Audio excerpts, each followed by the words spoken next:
Monster RX93.1 presents Heard on Thursdays. Hot conversations on hot topics. Your host, Nikki Porter.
Services and his participation in President Barack Obama's technology and innovation team focused on modernizing public safety and communications.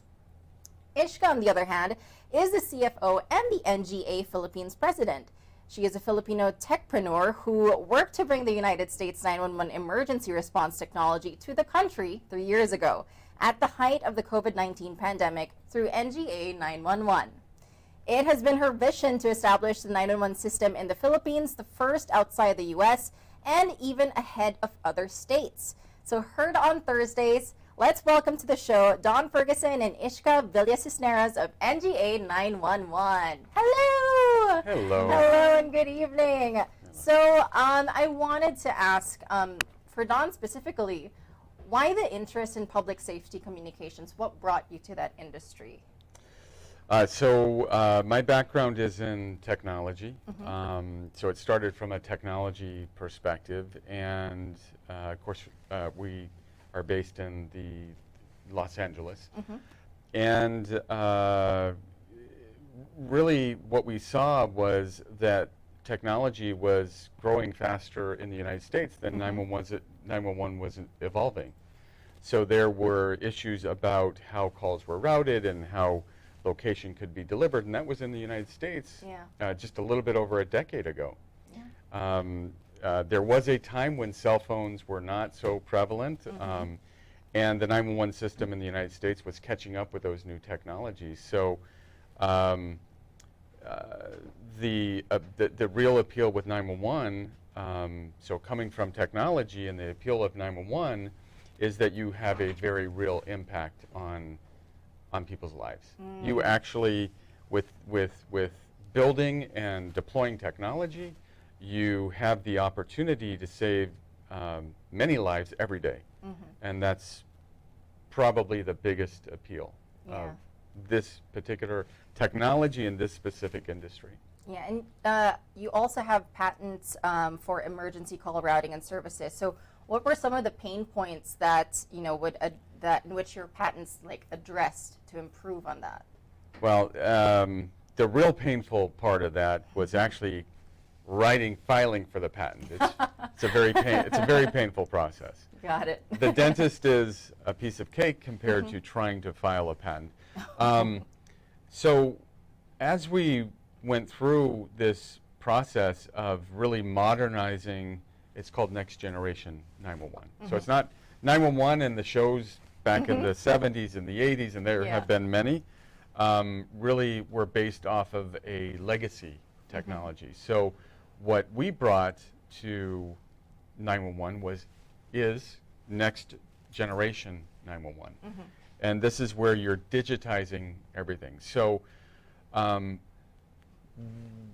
I looked at it, we had to figure out how we get from an old technology, which is based on landlines and copper wires, and get them into a digitized infrastructure. And so really crafting that out, created something very new, novel, and then we figured, hey, this is new and novel, and probably no one's done this before, so why not file a patent? And if we've done one patent, let's do another patent. So there's two. There's one for where it started for me, which is a very personal place. There's a patent for more along the lines of personal safety. Okay. So what we imagine here at NGA, where this is going, we're not there yet. We're not there in the US yet. We're not there in the Philippines yet. We will get there. But what we imagine is a situation where you need help. You press a button or you dial 911 on your phone. And this is the first patent, the personal emergency response. And within a few seconds, everyone who knows, loves, and cares about you is alerted that you need help. And they're brought on to perhaps a conference bridge that allows you to get help from them. And given that it's integrated with 911, what it allows you to do is to connect the first responder as well. Right. So you get the professionals that can dispatch police, fire, and EMS, and you get people who know you that can give additional context or situational awareness to who you are. Got it. Because when you need help, you really want everything known about you. You want so you can get the right emergency response, and that's what that first patent covers. It's all about getting a massive response specifically to you, when and where you need it.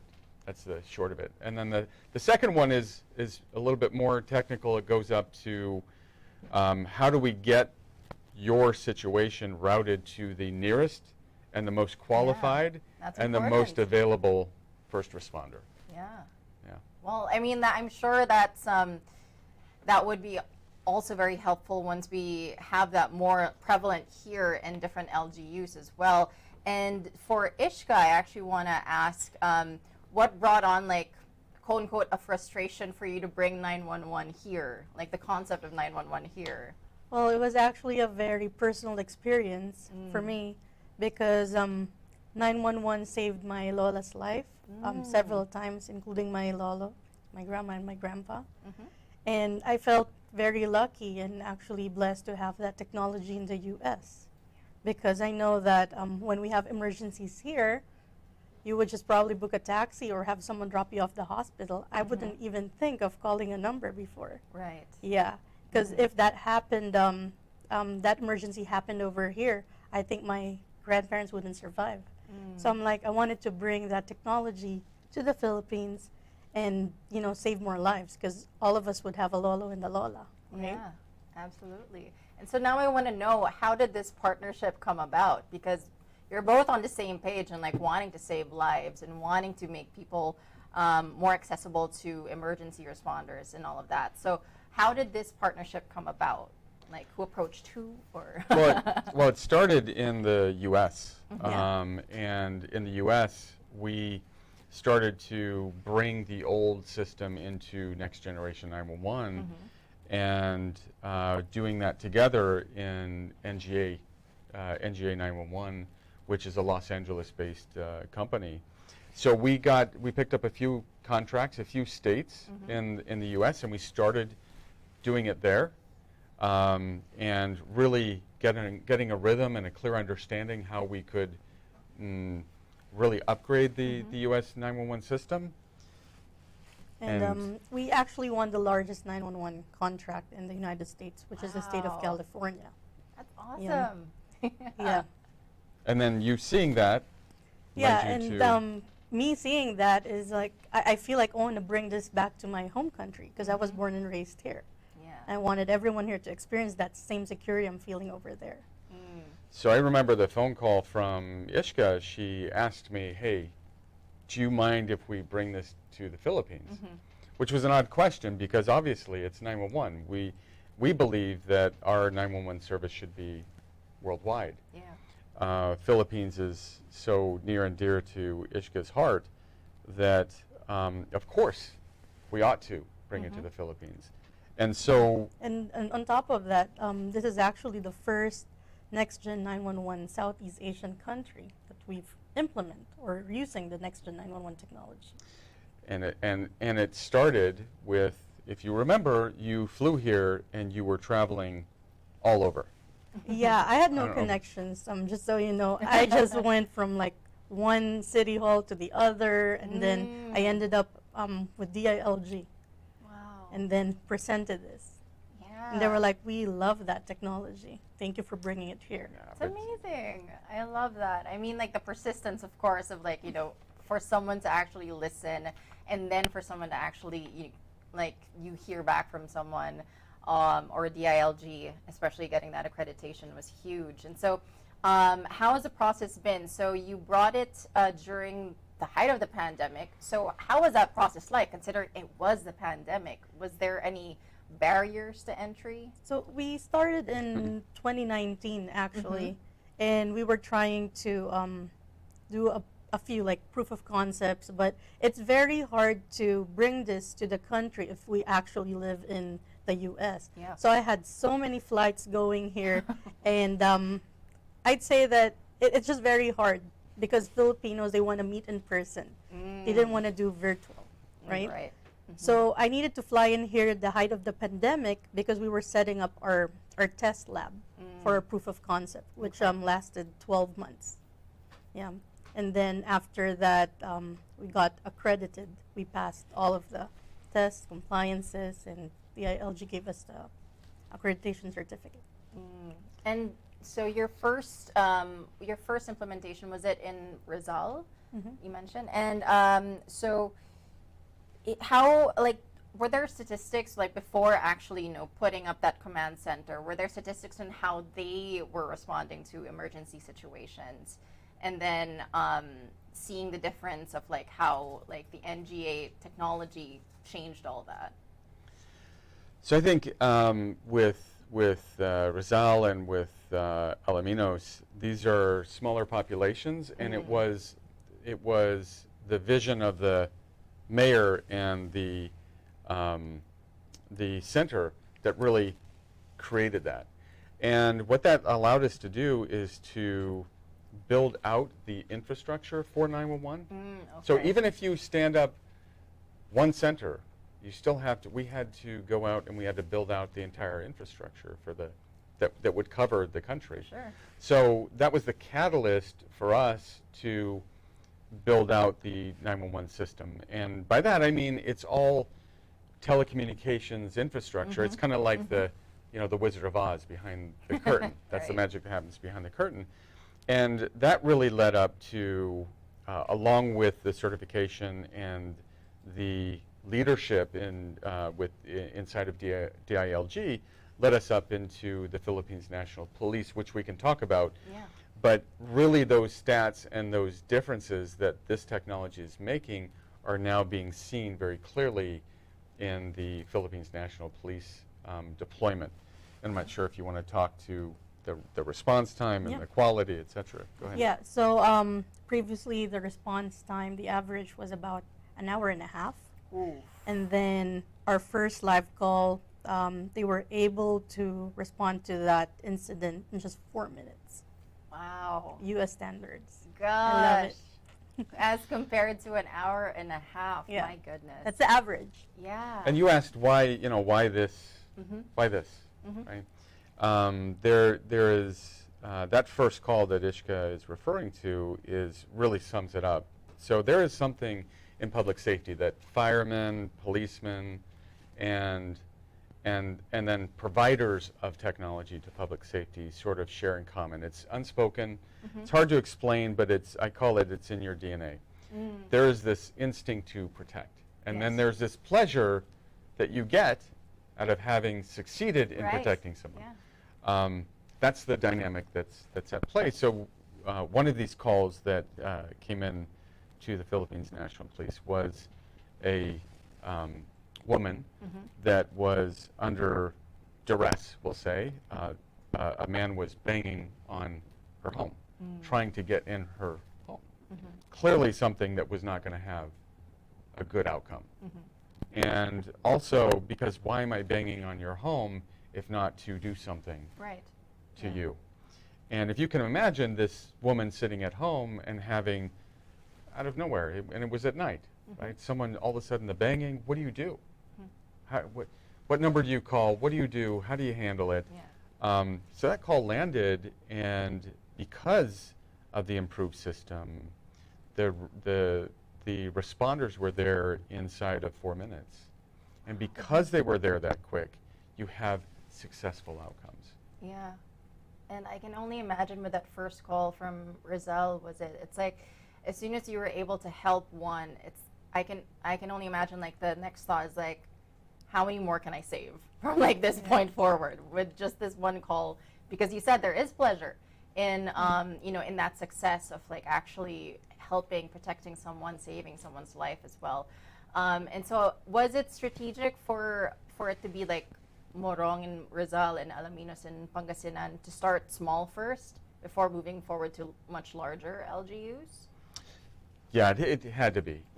This is 911, so 911 for us is very different from any other technology.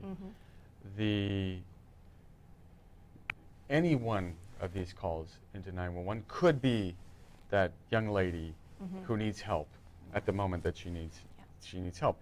Every call must get through. And that's the bar that is set in the United States. And that's why any traveler or any person in the U.S. Knows to dial 911 because there's a built-up trust that when I dial 911, I'm going to get the response that I need. Easier said than done. The technology that needs to be built to ensure that all the magic behind the curtain happens and it never goes down, like you can't have any outages, means that at a minimum, everything you do is done in pairs. Everything you do is done redundant. Yeah. So if you need to, so imagine, I think the equivalent would be, is at home you have a television set. That television set can never go down. So you have two of them. Because as soon as that one goes down, the other one turns on. Okay. And then while the backup is running, you're taking the one that broke and you're replacing it immediately. So you're always in a state of having redundancy. Yeah. So in order to achieve that here in the Philippines, and to make sure that it is that mission is accomplished, you have to do it at a smaller scale. Yeah. Because you don't want to put a larger population at risk as you work out the kinks, so to speak. So yes, it was very strategic to start smaller, and then you needed to have and find those mayors and those DILGs that shared the vision and shared the passion and saw the vision. Yeah, for sure. And so, it's a good thing that you were able to find these cities for you to implement those command centers, and hopefully, fingers crossed, that you get to implement to much larger LGUs, for example, in the major cities that have like business districts or are far more congested as well, and to see how that actually works out, considering the traffic also during rush hour. And that's something that on a personal note, it's frustrating to see an ambulance that just like in traffic. And it was maybe just a few years ago that we actually started learning to move to the side to make way for them. And so, but then still, it's still sometimes it's like it's just a traffic jam for sure. And so, with regard to, for those who are not familiar, the monsters who are listening and watching also on our live stream, what are the examples of distress or duress that in which someone should call 911? Because 911 is live now here in the Philippines. It is live, and the situation that we shared happened here in Manila, so high population center. Gosh. So all of that kind of proving out in the more rural areas now has brought 911 live here in Manila. So I think the rule of thumb in when, basically in the U.S., I was trained at a very young age in school, they tell us, dial 911. When in doubt or when you feel uncomfortable, dial 911. And everyone has a different threshold for that. But I think the first time that I was educated about using 911 was probably in 2nd grade. And so you have many examples of young children that have saved their parents. Right. Yeah, that's true. Because they know that the situation's not right, or it's not comfortable, or you just have a sense about things. So I think that's the rule. If it doesn't seem right, doesn't seem comfortable, dial 911. What's the worst thing that could happen? Right. Yeah, that makes a lot of sense. And for us here, like for me growing up, I don't think I really knew what the numbers were. I think it was 117 up until recently, of course. And then they would always post all of these hotlines when it comes to emergency or like disaster, or yeah, just like moments of typhoon or landslide or something. They would post all of these numbers, but it's like, what happens when you don't have access to that list of numbers? So 911, you're saying, is the number to dial no matter what in terms of like distress, if there's disaster, if there's someone injured, that's the number to dial here in Manila, because some of us might still be dubious at the fact that you can't dial 911 here. Yeah.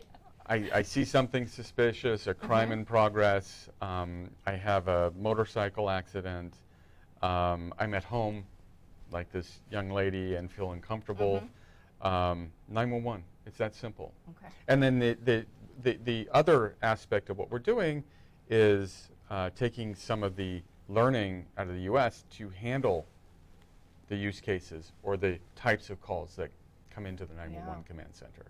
So that because you can get a call from anything that's very mild to something that's incredibly severe, and the dispatchers need to know how to handle the simple and the even more difficult cases. So I want to know then, like what is the training like if you're a dispatcher? Like how, for one thing, I know you have to be calm when you're answering these calls. That's the first thing I would know. You cannot freak out. Exactly. But apart from that, like what is the training that you require for those who are going to be dispatchers here in the command centers and the LGUs? How long does it take as well? I can talk for the training in the U.S. I don't know if you're I think that's the standard we're trying to bring in here. So yeah, so I can talk to the U.S. These dispatchers will go between 6 to 9 months of training. There's some standard curriculums. It is an incredible job, so we're encouraging, as you see 911 unfold here in the Philippines, you're going to find that there's more opportunities to become a dispatcher, which is an incredible role. You have the chance to save someone's life every moment. And this training is more it's standard, it's international standards. You have to have also the sort of the personality for it.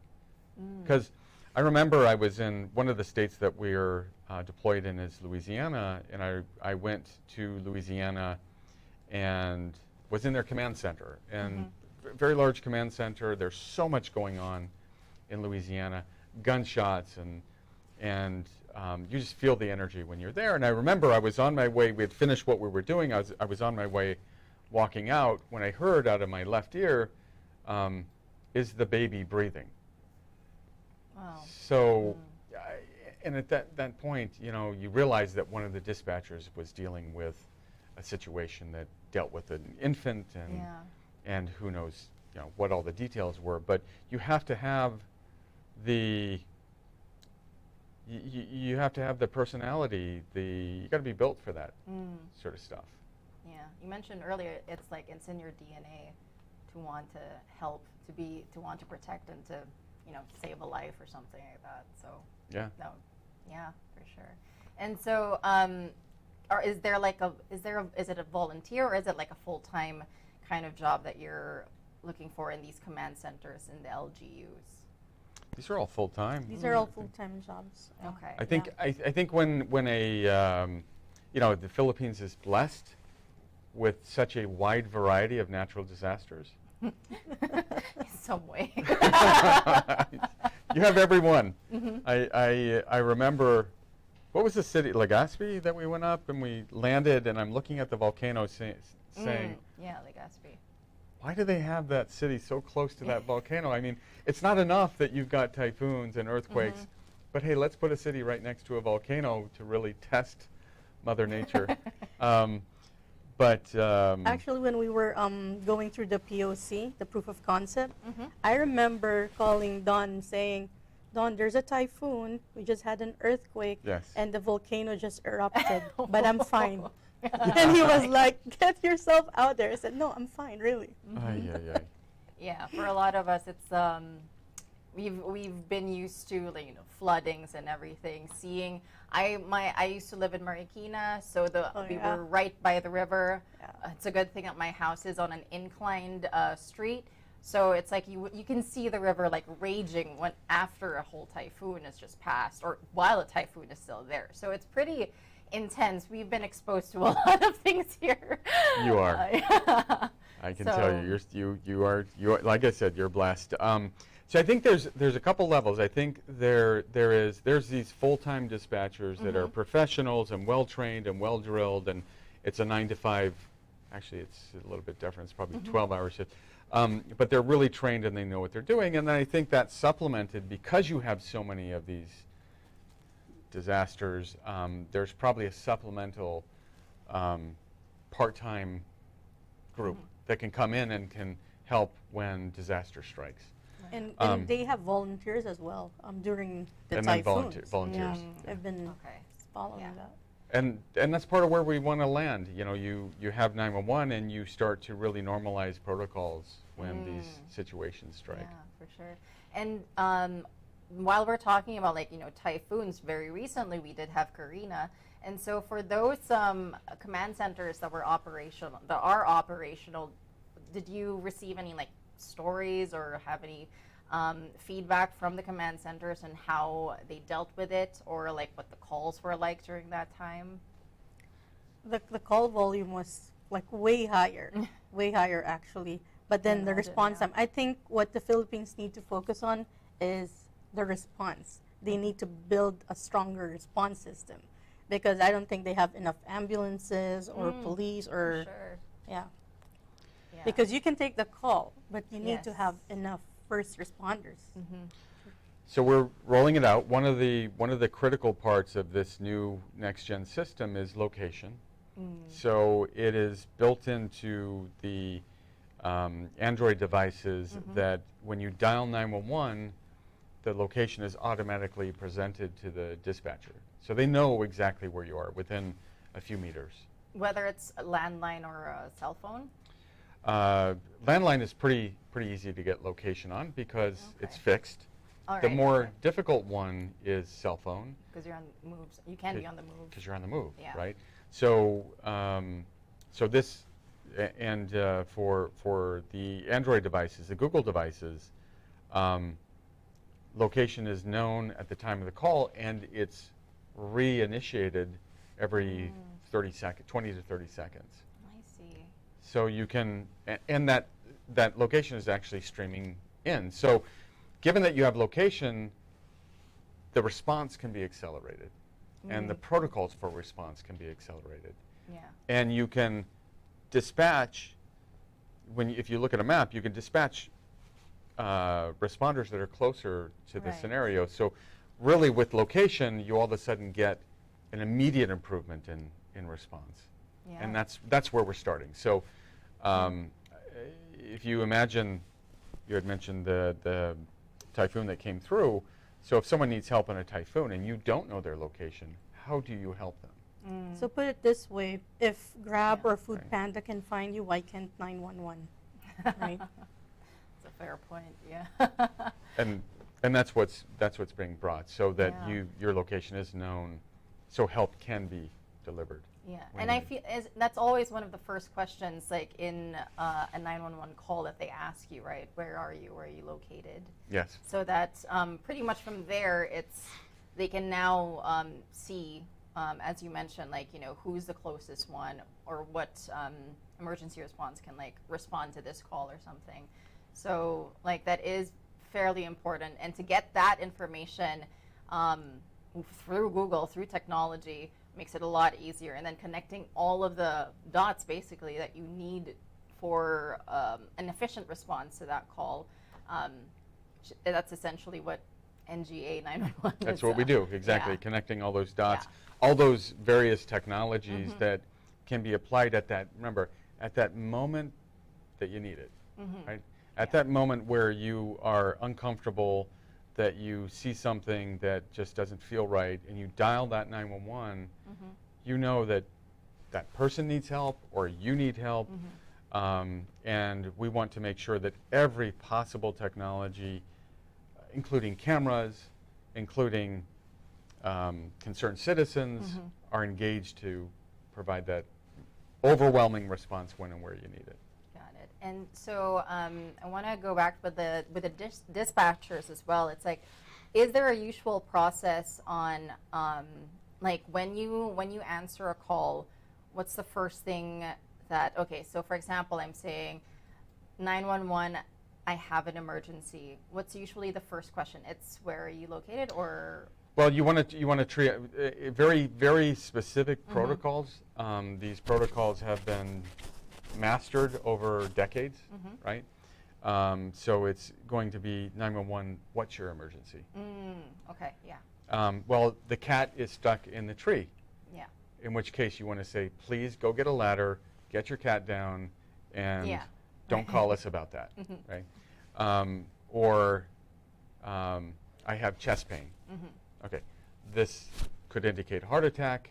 This means the clock is ticking. Yeah. That means you have to get them immediate attention, and gets escalated. So you want to know what the situation is, because all of a sudden, based on the situation, it triggers a certain protocol. Right.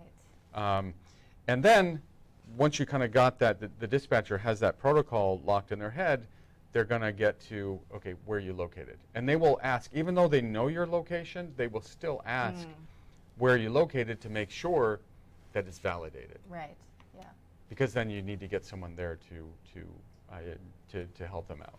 So 911, what's your emergency, and where you're located, and then depending on the protocol, a heart attack, a break-in, kidnapping, right? Now that you have location, abduction, and those sorts of cases can actually be handled.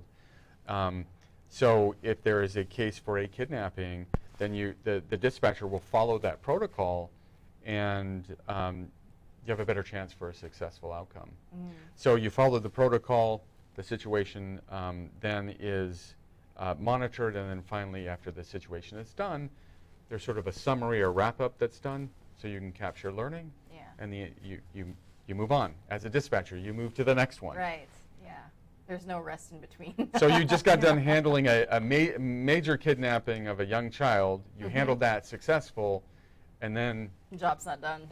and then you're like, okay, compartmentalize that, Yes. moving on to the next one. These dispatchers are amazing people. Yeah, so I'm assuming the protocols that you're referring to different situations, that's also what the dispatchers here are being trained to do, more or less. Correct.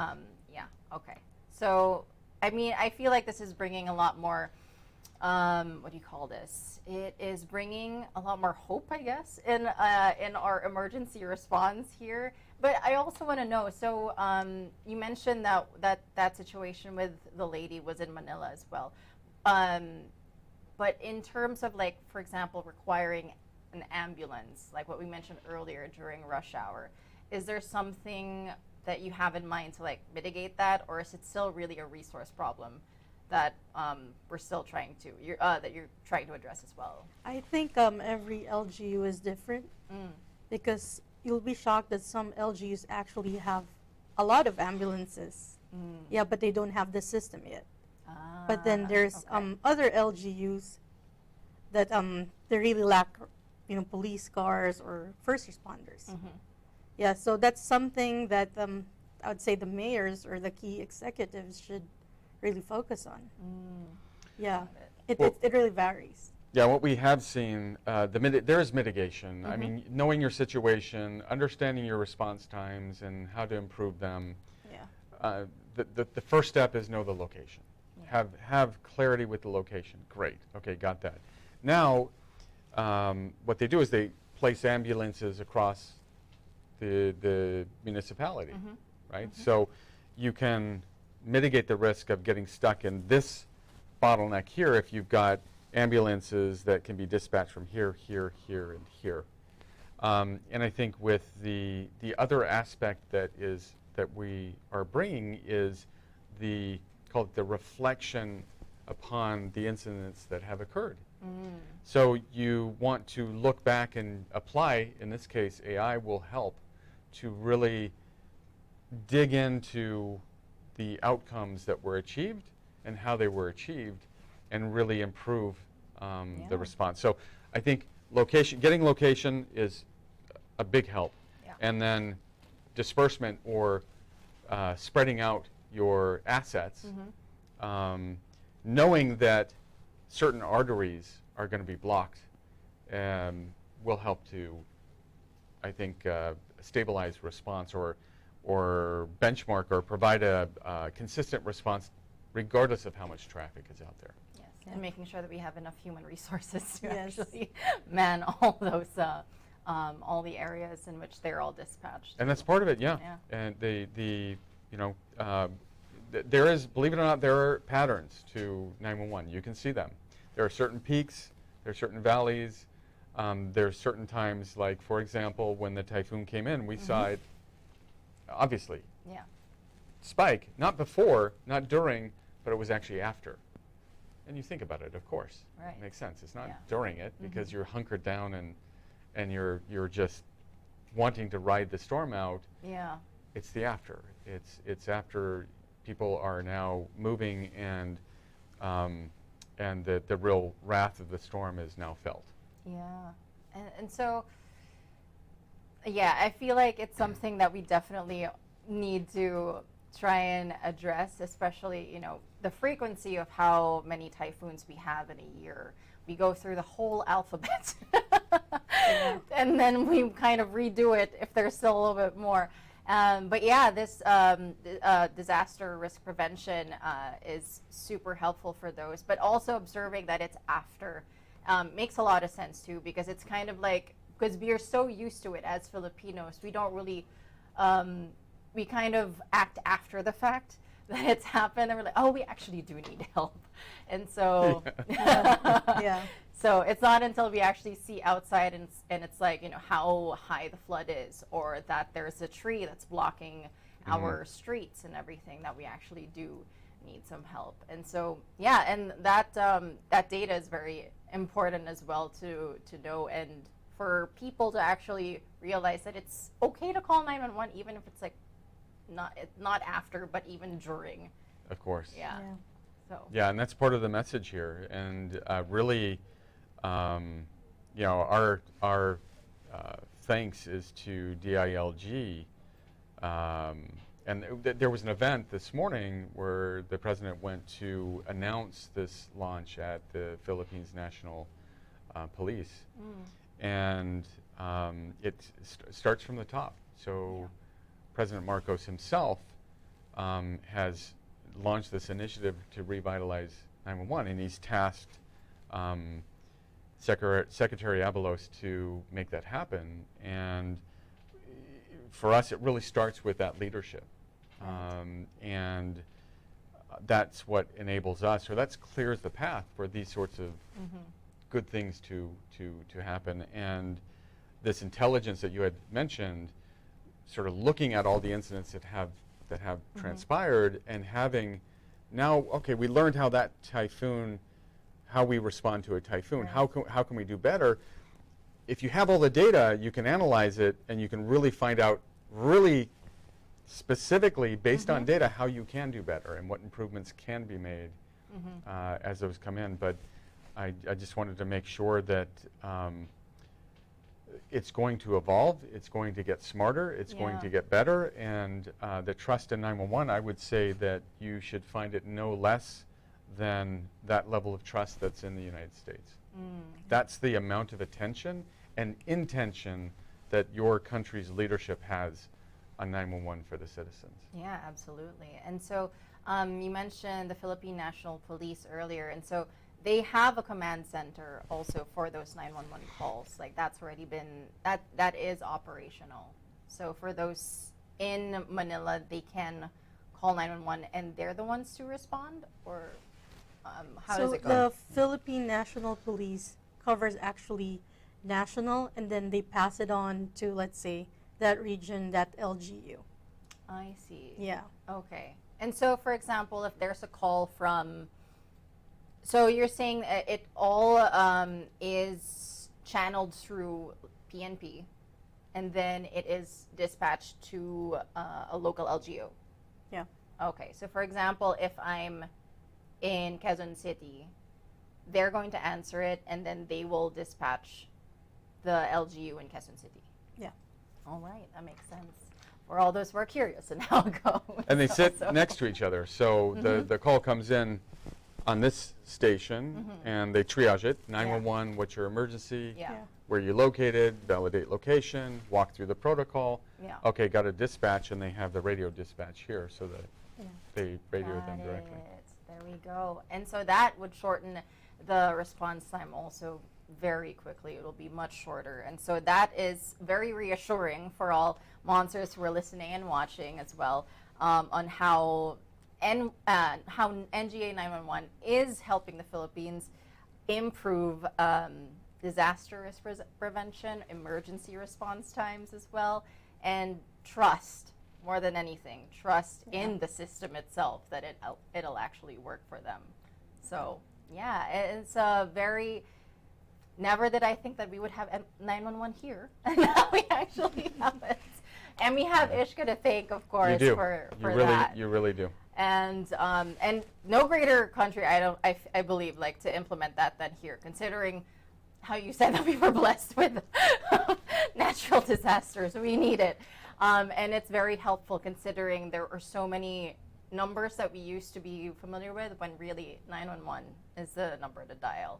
And so one of the important parts of NGA's implementation here is through public awareness, of course. That's also why you're here, and letting Filipinos and monsters know that 911, you can dial it and someone will answer and help.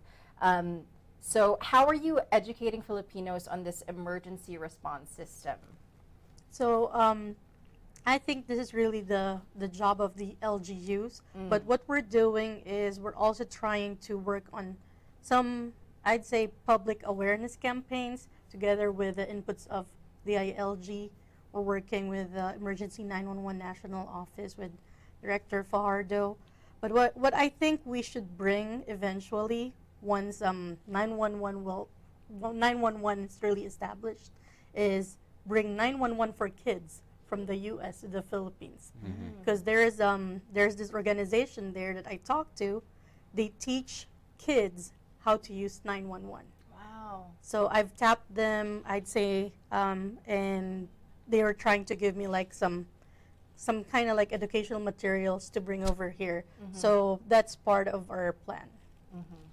And I'm sure that we're going to have to translate that also into Filipino, into Tagalog, considering we are so used to like hearing 911, what's your emergency? Is it still 911, what's your emergency here when they answer a call, or is it different? It's the same. It's the same thing. We're wanting to normalize and bring those protocols here. Okay. Yeah, the standards that we have over there, because we know that's what works. Yeah. And then I also read that you wanted to include risk management in college curriculums. So what's the mission behind that? Is it to train college students to respond to these emergencies, or is it really to just familiarize them with risk management, risk prevention? I think we need to familiarize the students, especially because, you know, a lot of the, I'd say, older generation, they're so used to not having 911, and usually the younger generations are the one who's gonna call for their like parents or grandparents. Yeah, we actually also presented to a college called Masters of Public Safety Administration. Nice. I'd say 3 years ago. Mm-hmm. Yeah, and what the people, I mean, the students there are actually mostly government officials, mayors, vice mayors, undersecretaries, and they want to learn more about 911 and emergency response. Yeah. Yeah. And that, I guess it's also a reflection of their leadership and the Yes. mission that they have, being on the same page of wanting to help, how else they can help Yeah. Filipinos. And so, did you want to add anything to that No, as no, well? that was good. Okay, and so I was wondering, is there any contingency, like for example, if there's a backlog of emergency calls and there aren't that many people, there aren't enough dispatchers to answer, is it just really to get through the call as much as possible? But again, it's like, what's the situation? What would be the contingency if there's so many people when like maybe one or a few of them have big emergencies that they're talking them through? So this is part of the, first, it's a great question. It's a problem that plagued the legacy system because the legacy system was based on wireline technology, Yeah. which is analog, which is inflexible, and you can't, once you deliver a call to a place, it's really just stuck there. Unlike next generation 911, we can deliver a call to center A. Doesn't matter where it's at. And that center has, let's say, 10 dispatchers or 10 call takers. And that's okay Mondays, Tuesdays, Wednesdays, Thursdays. Fridays they get a little bit busy. But all of a sudden, something happens on a Saturday and all 10 are busy, and which, by the way, we can see through the analytics the trends. So the staffing can be done according to the trends in the calls. Yeah. But you have these situations where, you know, this is life, right? Things happen. So there could be a case where you have an excess number of calls. You have all 10 call takers busy or 50 call takers busy, and you got another 100 calls that need to be handled. Right. They're intended for that center, but because it's next gen, you can take that call and you can redirect it to a center that is less busy. Okay. So we imagine that the entire nation will be on next gen, which means that you have all the call takers across the nation kind of having each other's back. Yeah. So you may have a busy time in Quezon, but a little bit further north, there's nothing happening. Yeah. It's crickets. It's I slow. see. So you can deliver calls there. They can triage them, and really supplement the call taking capabilities. Yeah, that's amazing. And again, that's also, what do you call this? It's a great way of like solving that backlog for sure. And it makes a lot of sense too, because it's like there are other LGUs or command centers also all around that could help. If one has a backlog, then they're there to respond as well. The other command centers are there to respond as well if they're experiencing slower operations. What about a contingency if, for example, there's a power outage or like internet disruption, let's say? How to go about that? It's the same concept. Rerouting. Rerouting, exactly. So this center's down, reroute. You're trying to deliver it. It actually comes back with an error message. There's an action. It says error, say 486, something like that. That's here. So based on that error message, you say, oh, well, their backup center, or their neighbor, or their partner, or their, failover center is center B. So you redirect all their calls to center B. I see. Okay, it's all planned out. And it happens automatically. All of that Yeah. happens automatically with next generation 911. That's amazing. And so finally, we are nearing the end of the show, but I want to ask, so for Don and for Ishka, what advancements are you hoping to see in public safety communications in the foreseeable future? It can be just in general for NGA 911, and then for Ishka here in the Philippines as well. So I think in the Philippines, we want to see that everyone knows, trusts, and feels comfortable dialing 911. That's a big win. Yeah. For sure. And the hard work is already done to ensure that the technology is in place to route those calls. And then once you're able to experience that and have a good user, we call it user experience with interacting with 911, some of the technologies that we can start to bring to bear is, suppose, for example, you are reporting something you're observing. And what the 911 center will be able to do is to trigger, will basically be able to send you a link that you can click on that can start to stream video to the command center from your phone. Yeah. And that can be integrated with all the other CCTV cameras that are throughout the city as well. Amazing. So I think, given that we've got location, many things can happen. Yeah. I can see the ideal. I'll finish where I left off, and then Ishka can supplement that, or I'll finish where I started, which was it started for me with that patent about personal response. What I believe we'll be able to do or realize is something that is